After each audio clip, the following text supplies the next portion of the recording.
గణేషుని నిమజ్జనం అయింది కదా, కానీ ఎంత మంది చనిపోయారో తెలుసా మీకు? కనీసం ప్లీజ్ అర్థం చేసుకోరు. దేవుణ్ణి ప్రేమించాలా, కాదని కాదు. మొన్న కరెంట్ షాక్ కొట్టి దాదాపు 10 మంది చనిపోయారు. మనం జాగ్రత్తగా ఉండాలి ఫ్రెండ్స్. అది ఏ దేనికైనా కానీ, ఎక్కడైనా కానీ మనం పర్ఫెక్ట్గా ఉంటేనే మీరు దాన్ని తీసుకొని పోవాలి. అర్థమైందా? నిజం ఫ్రెండ్స్, మొన్న 10 మంది కరెంట్ షాక్ కూడా చనిపోయారు. ఏం పండగలు ఇవి?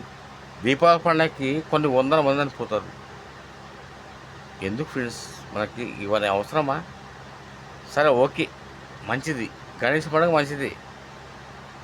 కాకపోతే వాళ్ళు తెలియక అట్లా వచ్చారు కాబట్టి అట్లా. ఓకేనా? పండగ లెక్కనే ఉండాలా. ఓవర్ చేస్తే గట్లే ఉంటుంది ఫ్రెండ్స్. ఎంతమందిని ఇంకా పెట్టుకుంటుంది ఈ పండగలు, ఎంతమందిని చంపేస్తారు ఫ్రెండ్స్. అర్థం చేసుకోండి. జాగ్రత్తగా ఉండండి, అంతే. జాగ్రత్తగా ఉండండి.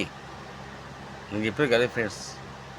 ప్లీజ్, ఏ పండగైనా కానీ, ఎక్కడైనా కానీ జాగ్రత్తగా ఉండండి. ఎందుకు అంత ఇబ్బంది? అర్థమైందా? ఏ పండగనే కానీ జాగ్రత్తగా ఉండాలంతే. మనం జాగ్రత్త చేసుకోవాలి. ఓకేనా? Thank you friends. మీరు జాగ్రత్తగా ఉంటేనే మనుగడ జరుగుతుంది. మనుగడ మనిషి బ్రతుకుంటేనే. ఓకేనా? Thank you friends.